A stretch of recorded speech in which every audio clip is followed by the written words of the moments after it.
Interest rates are down 25 basis points. Will they reduce interest rates more? Will they go up? What's going to go on in the economy? What about jobs, tariffs? Are we going towards a recession? You guys need to answer all these questions. The answer is yes.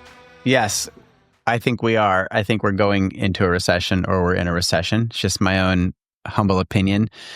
I think there's sort of like two markets. There's Wall Street and then Main Street. And if you talk to people in real life that aren't on the Wall Street bubble, which is fueled by who knows what. AI, yeah, I guess there's some fundamentals there. I shouldn't completely dismiss the overvalued stocks right now. But yeah, I think Main Street, we're seeing a lot of people losing jobs. We're seeing the feds are signaling a weakening, softening job market, which is part of their dual mandate. And even though I don't think inflation has actually technically got below their target, they're continuing to lower the overnight rate, which is the 25 basis points we just saw. And you're also seeing potentially maybe the beginning of quantitative easing, which basically means they're, easing. Anyway, that, you guys know what I'm talking about. They're injecting more liquidity into the markets. So yeah, man, I think there's a lot of stuff happening. I'm glad they're lowering the rate, but I think it's also indicative of bigger problems brewing. Well, we're sitting here right now. It's October 31st. So this is the second rate drop this quarter, right? And there's supposed to be another potential rate drop. But I'm curious, this is a real estate podcast. I'm curious how you guys think this is going to impact mortgage rates. Now, I know rates aren't directly connected. It's usually, we're looking more at the 10-year treasury.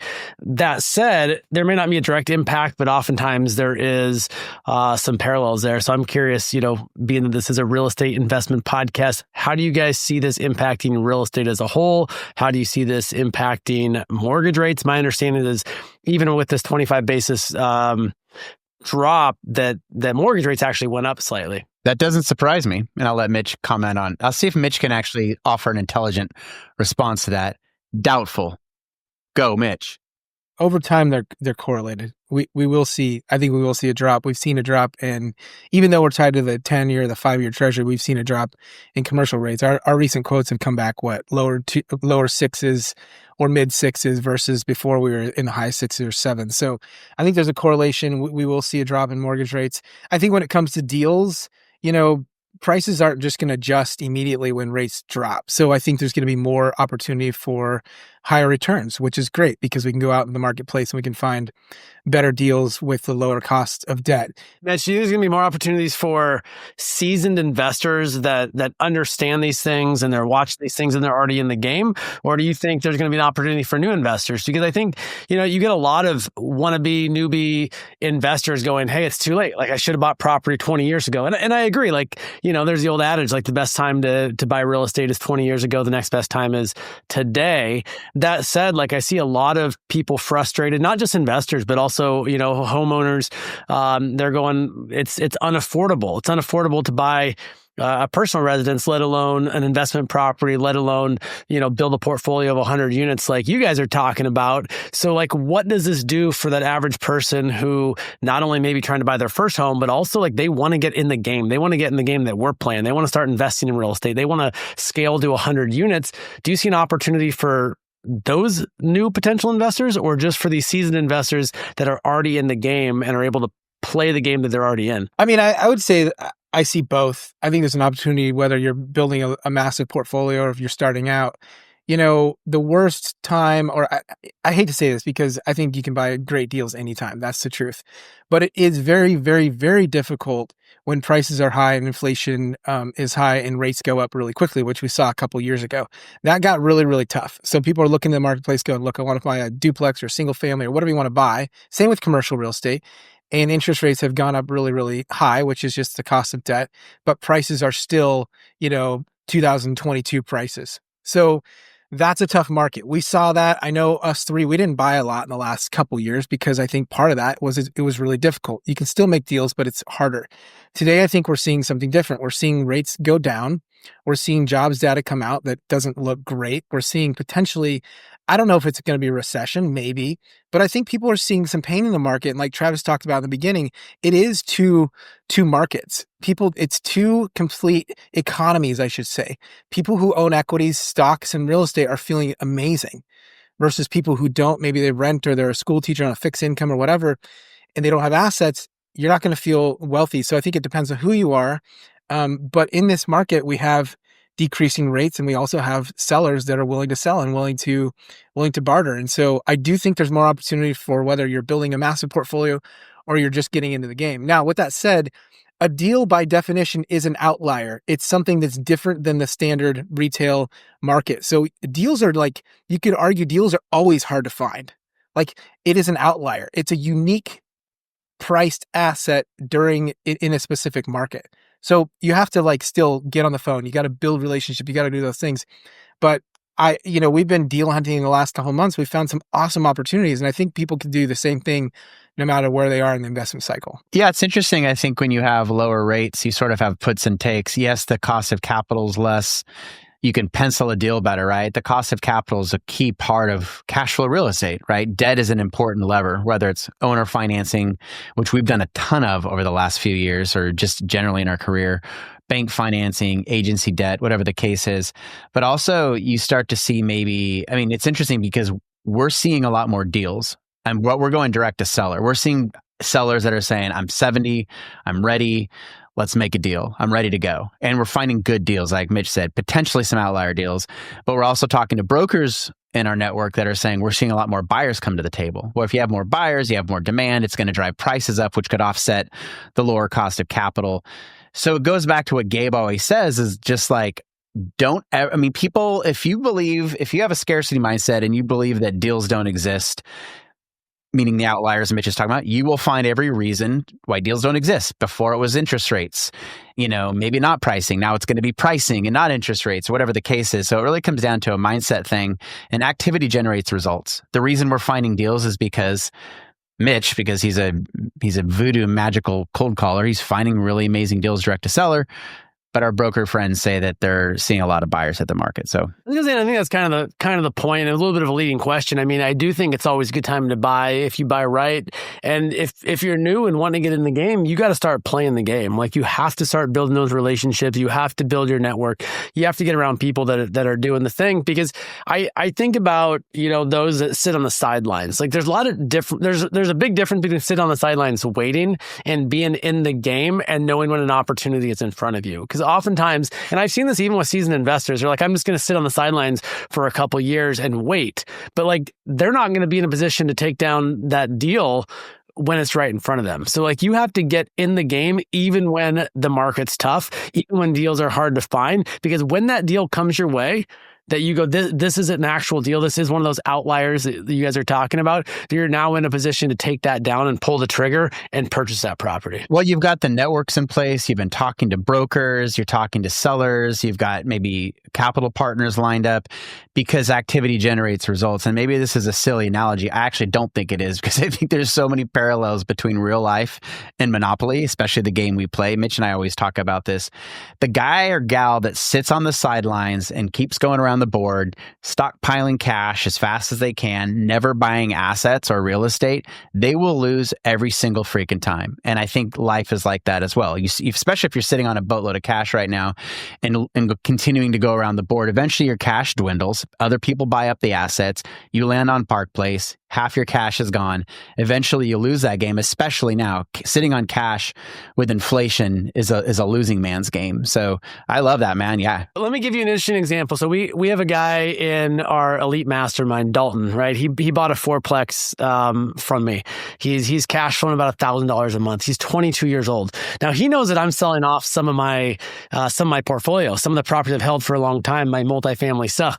So he's starting to get real creative. He's connecting with his brother, his dad, and he's going, I wonder if I get an FHA loan on your triplex. I wonder if my brother could get an FHA loan on your fourplex. I wonder, hey, is that loan you have on that property, is it assumable? So like, I'm selling off some of these smaller multifamily properties I've held for a long time because I have a lot of equity there.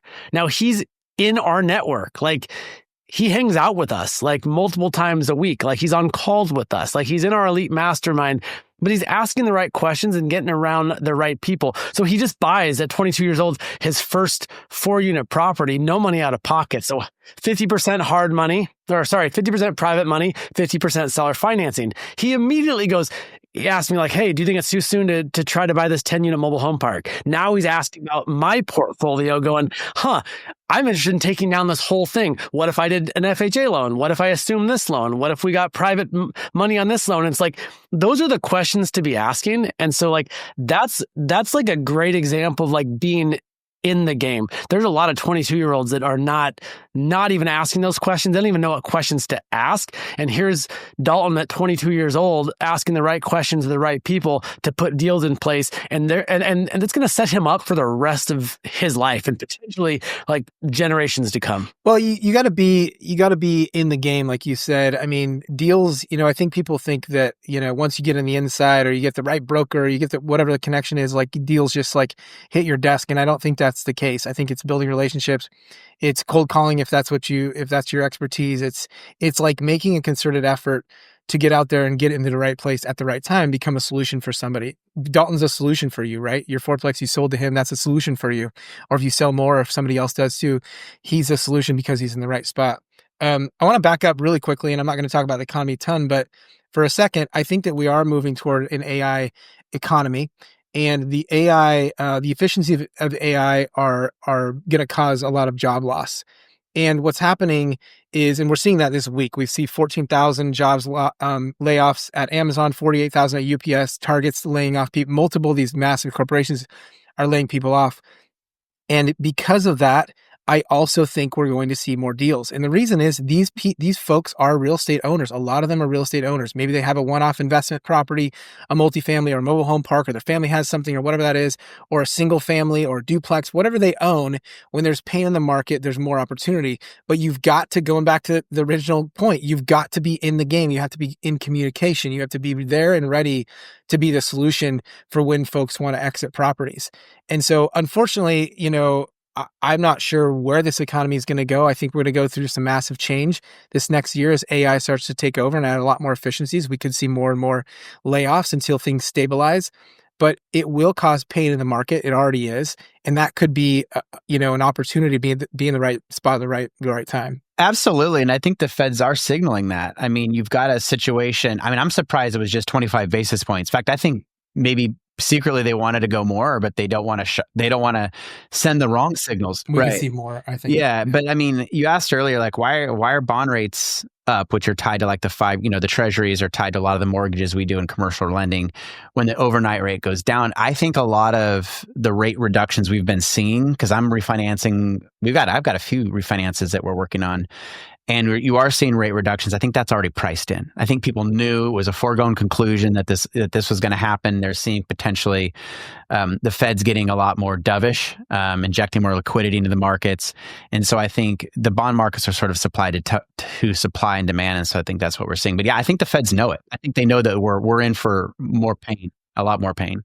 We're still in quantitative tightening, as I understand it, meaning they're letting bonds mature, and therefore the 5-year treasury is not necessarily changing in direct correlation. However, if we move into quantitative easing, they start buying back bonds, which puts liquidity in the market, and the actual 5-year treasury will go down. They've talked about moving into quantitative easing, but they're careful about that because our inflation rate, September was at 3%. Their target is 2%. So they're fighting between jobs and inflation, and they're not stuck, but it's like, you've got two challenges, right? You lower the interest rate and potentially inflation goes up, but you lose more jobs. So I do think it's a tough situation the Fed is in today. If they move towards quantitative easing, buying back bonds, bond rates will go down, or 5-year treasury will go down, and we'll see that on the commercial side. The truth is, I think it's complicated. I don't know that we really know how it's going to impact everything. I mean, you talked about, Travis, that you guys are in the middle of some refinances. I am too. And so even if mortgage rates come down, they follow the trend of interest rates coming down and mortgage rates start to come down, I'm seeing banks I'm talking like full cavity search, and I've said this on past shows, I'm fine providing information they need. I'm in the middle of a couple of refinances too, and they're asking me for so much, and they're going over everything with a fine comb, and that's fine. Like I want banks, to be prudent. I want banks to make sure they're underwriting well and giving good loans. But I'm seeing banks super, super tight, and I'm just curious to how that is going to impact. Like even if mortgage rates long term come down, our bank guidelines going to loosen up? Because even if interest rates come down, if banks are tight, lending is going to be challenging. And I think it feels like banks are kind of prepping for like, hey, we had such low interest rates for this period of time, and then they doubled. And now we have potentially bad loans on our books. And so there's kind of this game of like cat and mouse with the banks and the investors, the borrowers and the lenders of like, what's the right move? Like we want to lend our money for a return and borrowers want to borrow. I just don't know, what that's going to look like when the dust settles, or if the dust even settles. Well, I think that banks are signaling as well as the Fed is signaling. And I think a lot of, you can read multiple articles that are also signaling this, that we might see something that looks like a recession. We also might see asset prices drop even during a time of interest rates dropping. The reason being is there's potentially less demand. In other words, banks are trying to put their money into something that is solid collateral, ideally that is growing collateral, because that is what backs the loan, right? If they're nervous that collateral goes down over time, then they're nervous, their underlying collateral is eroding. And their number one goal is not to make a return, it's to protect depositors' money. And so I do think that they're signaling that there's challenges in the marketplace. And when they do a full cavity search, they want to know that you're an able and capable operator and qualified, as well as the property has solid fundamentals for the future. Because I do think banks are nervous. By the way, that's a huge opportunity for seasoned investors. Maybe this is where Gabe was going. I'm like, sure, look at my PFS, look at my personal financial statement, look at my credit, look at me as an operator, look at these assets that I have, because I'm going to outcompete the other guy that's applying for a loan that might have less experience, might have less liquidity, might have challenges in the past, might not have the resume that we have. So for those of you that are in the game, have been in the game, like use that to your advantage. Yeah, I was going to say the same thing. If it creates an environment where prices start to come down and interest rates start to come down, those that are in a position to invest, that are in a position to refinance, that are already in the game or like starting to get in the game, or they've been in the game a while, this could be potentially one of the best buying opportunities of our lifetime if you see a situation where both interest rates and prices come down at the same time. And I think we've seen a little bit of that. I've seen some sellers, and this is just, my perspective. I've seen sellers definitely willing to barter. I've seen prices come down along with interest rates coming down, which is interesting fundamentals. I do think that we are going into an uncharted territory with AI, because AI is such a massive wave that's hitting the economy that I do not think this is a normal economy. In fact, I could see interest rates going down significantly more. I'm not going to predict that, but maybe, because I'm not sure that they're going to necessarily help people get back to work. When 14,000 people go put in applications, you got 50 to 1, right? 50 applicants to one job. We might see the jobless numbers go up drastically. Interest rates keep coming down to fuel that in an economy where prices maybe in real estate also come down, which, by the way, is just better news for real estate investors. Not necessarily for everybody, but for real estate investors, we can take advantage of that. Every other technology has created more jobs. Every other technology, people say this is going to take away jobs, and then new, better jobs and higher paying jobs have been created. I am not convinced that it's going to be the case with AI. I've heard a lot of people say, just like any other technology with AI, jobs will disappear and other jobs will replace them. I do not believe that to be true, because I think there's going to be a lot of jobs that AI does take, and robotics and AI take, that there will just not be, you lay off 30,000 people, 50,000 people, a million people, whatever that number is, and you don't need that type of workforce. I just don't think the AI industry, even though there will be opportunities for some, I don't think there's going to be opportunity for the masses. People say, well, there's going to need to be humans to oversee the AI and the robotics. Maybe in the short term, but not in the long term. Yeah, I agree. I think it's totally uncharted territory. I don't think we've ever faced technology. You know, when the horse went to the tractor, that's one thing. You're like, oh my gosh, I can do my job better. But we now have a technology that's doing all of the jobs by itself better than any human.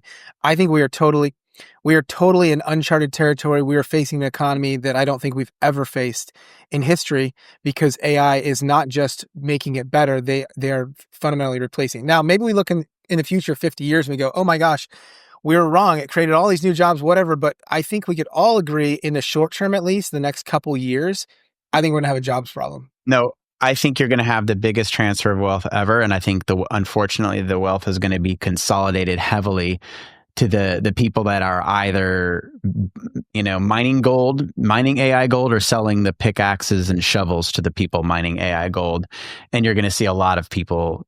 I think UBI might have to be a reality. I know well, let's gut on another episode and go down that rabbit hole. But yeah, absolutely.